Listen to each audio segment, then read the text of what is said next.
what a time A West for this Uruguay side.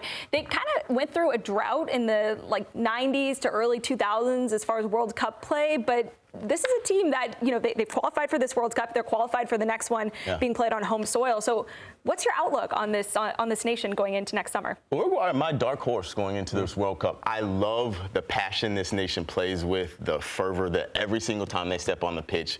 It's 110 miles an hour. They have a manager in Marcelo Bielsa who encapsulates that style so much. I've always loved Bielsa, the way he sits on the sideline, the way that his teams play, but it's frenetic energy. It's unmatched just heart and passion and rhythm. You talked about Fede Valverde. He encapsulates this Uruguay team just completely. He's Bielsa's on-field totem. He never stops running. He puts in tackles. He'll lash in shots from everywhere. He does the dirty work. He does little. They don't have a ton of stars in this Uruguay team, but they do have a team that all of them will work for each other. And when you come into an international tournament, that is absolutely the key, to have a team who will work for each other.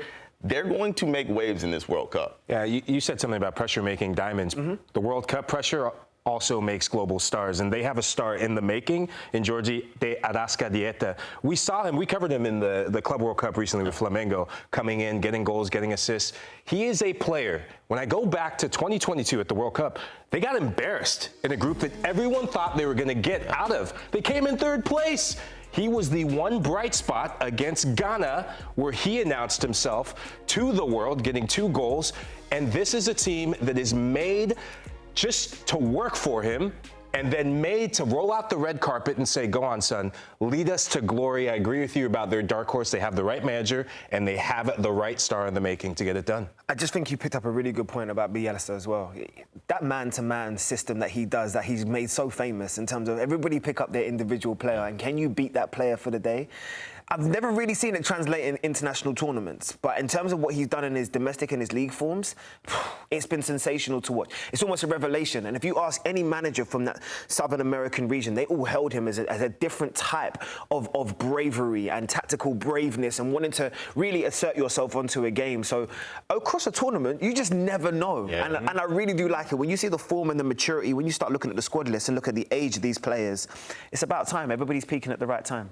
We love a good dark horse pick, don't we? Okay, now let's talk about Colombia, whom they needed a win last night against Bolivia. They get the job done. They've qualified for the World Cup next summer. Lahoud, how would you rate this Colombia team? Or how would you categorize them? Are they a dark horse in your opinion? How do you see them faring? You never know which side of Colombia you're going to get, because in the last 6 matches coming into this, I mean, this 6-match winless streak, and this is a Colombia side that I felt for them, because had the World Cup been this time last year or last summer, they would have been one of my picks to win the whole damn thing. Yeah. They were that good. They're defined by a couple things. I think they have a back line that you look at John Lukumi, who is tipped to be one of the stars of their team and really anchor that back line. We get to see him and watch him week in and week out with Bologna. They have a spine that has the experience, but James Rodriguez and Lucho Diaz really taking this team to new heights. It is there for the taking, but they need a bit more. I look at what they got off the bench. Players like Richard Rios, they are ready to step up. I'm excited to see him. When you talk to Benfica fans, and I do have one Benfica fan in my life, he lives in the city, he said Richard Rios could be the best player in the Portuguese league right now. I'm so glad you said that, because I have my best friend is Colombian Puerto Rican. He has been talking about Richard Rios for 3 years. Even when he was in Brazil, he was like, this guy is going to be the guy. When he signed for Benfica, he was a little bit disappointed. He was like, I think he should be going to a bigger club.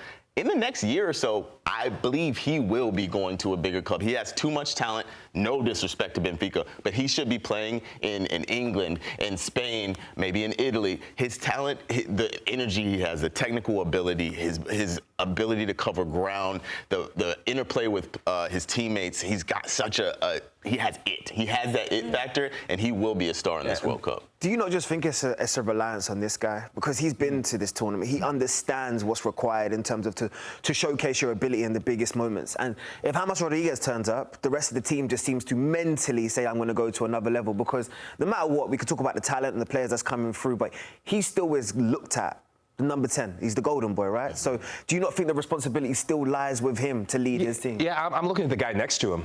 To take the crown. Yes, he is the king of Colombian football, and the stats prove it. And he was my pick to win South American Football Player of the Year after the last Copa America. But the guy next to him, in Lucho Diaz, it's his time to show up. I mean, Lionel Messi overtook him as the leading goal scorer in South American qualifiers. He's been that good for the last 2 years for Colombia. The time is now, and Colombia fans, hey, I love you. I know you love me every time I talk about Colombia, but it is Lucho Diaz's time to shine, and we're going to see it next summer. Yeah, well, Colombia, they missed out on the last World Cup. Need to maybe start gaining some more positive momentum, more winless streaks going into next summer for them. Now let's talk about Paraguay, who have not competed in the World Cup since 2010, which also just happened to be their best finish in their nation's history. So what's your outlook on Paraguay, Lahoud, going into next summer? I'm really excited about this team because they've got a new ambition, and you can talk about the individuals that they have in their side, but it's down to their manager, Gustavo Alfaro. He's given them a new lease on life. Go back and watch the match where they shocked Argentina. Diego Gomez is a player, and you could go through the list, and I'm going to give a little bit of shout to MLS. Andres Cubas is doing this thing with the Vancouver Whitecaps, but watching the match against Ecuador last night, it's that inexperience of this group and that inexperience of missing out on the World Cup from, 16 years on from the last time we saw them in the World Cup, that I think they might play spoiler to some of the favorites that they get paired with. They have quality, but I think the lack of quality in a striker in the final third could cost them getting out of a group. Is that how you see it, West?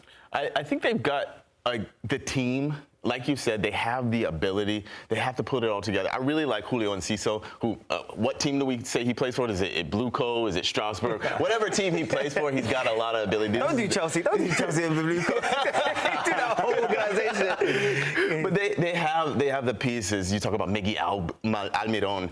They have the work ethic, the technical ability, the pieces to make waves. I don't know if they'll be able to get out of their group. If they do, I could see them really making some real waves going forward. The industry is what you talk about, and you've seen a lot of it in terms of the work rate. But I do think when you get to the final stages of a tournament, a lot of teams are going to come here with confidence. A lot of teams are going to understand in terms of what their structure and what's required. And I think Lahoud hit the nail on the head. It's the final third. You need a goal scorer. You need someone that you can trust in that box that you can say is going to get me 4, 5, 6 goals in a tournament. How many strikers? I don't want to upset any Paraguay fans that's here, but how many strikers do you see in that squad right now that you know that you can take to a tournament? It's at least going to get me 3 goals, and that's the problem. That's the question mark. It's not going to be Antonio Sanabria. And no disrespect to him, we've seen him pop up with moments of quality in Serie A, but you need consistency and you need that experience in terms of the core down the spine. And we were talking about Uruguay, excuse me. There's so many players. Fede Valverde plays for Real Madrid. He is a different player, has loads of experience. You go to Brazil, you go to Argentina. With this Paraguay side, I think sometimes with young players, not knowing how good you are, not caring who's on the team sheet, who your opponent is, I think that might serve them. But you talked about strikers, you need that. You do need a striker, definitely. Absolutely. Well, lots of great stories to watch going into next summer as 16 teams have now qualified for the World Cup. But let's talk about a team in Argentina. Yeah, they've qualified, and yeah, they've always got great stories with all the stars on this team, including the stories that are always surrounding one Lionel Messi, who last night perhaps played in his last home game in Argentina. The scenes were incredible. Messi himself getting a little bit emotional. Jaydee, we talked about this yesterday on the show, and I'm just curious, what your reaction was to watching last night as Argentina, hey, 3-0 really was the theme. They got a victory over Venezuela. The first thing I thought of was, I wonder what Nico Cantor's thinking of right now. He's thinking, I can't wait to go to bed, but also. The second thing I thought of was, thank God that they put on an actual display, because they needed to herald this guy, the icon, the hero. And, we can love Leo Messi as football fans and as someone who's broken my team's heart and so many of my team's hearts over the years. But in terms of what he means to those people, I think it was the perfect example last night. He isn't just a football player. He isn't just an icon. This is genuinely some people's, I don't want to use the word because I'm biblical, but this is some people's God in their minds. And what he has done in terms of translation from something that's so pure and so passionate they're about in terms of football, and then translated that into success, he will always sit in the hearts of the greats in terms of just as us as football fans, but to what he means to Argentinians, I think we won't even be able to describe here on set. And I thought the tears that I was seeing, the emotions from the fans was just second to none. And it was a perfect night, and it was 2 typical Leo Messi goals as well.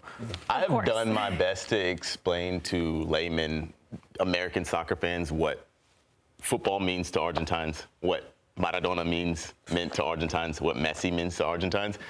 you need scenes like you saw last night to really try to quantify it even a little bit. He has brought so much emotion, so much joy, so much passion to the lives of football fans around the world. But the ones that represent that crest, that wear that albiceleste, he is, you said it, I'm also a biblical person, but he is many people's God. He is their God. And he's walking around on earth and they treat him as a God, but he has done incredible things for football. But for people's psyches, he has done incredible things. It's a wild thing to see a human who has had this effect on the world and football even below that. Yeah, it's amazing to see, and getting to work with a fellow Argentine, Nico Cantor, to see what one person. I know. Because he usually sits in that seat. Hey, he's honorary Argentinian. Do you see his emotions when he's saying it? I was upset last night. He almost got a thug tear. Almost. But to see, Where's your mate? Oh, yeah, sorry. That's what one person can do to a population of people. Yeah. The emotions, the tears, and the belief after Diego Maradona, the belief and the responsibility that he's taken over this country, not just the national team, but over the entire country. And Lionel Messi with the national team, it didn't start as great for him because there was question marks over why can't you do what you do with Barcelona with us? And he was quoted, really Argentine? Yeah, he was quoted as saying, of all the things that I've done, the one thing that was missing for me was getting the same love that I get from Barcelona fans with my very own people. And last night, we saw that love finally come to fruition. Yeah, absolutely. I just want to say, when he won that World Cup, that was almost like Thanos adding the final Infinity Stone. He was there. And there was nothing else left in his career. Everything he does after that now is just icing on the cake. He has completed football. Amen. Full stop.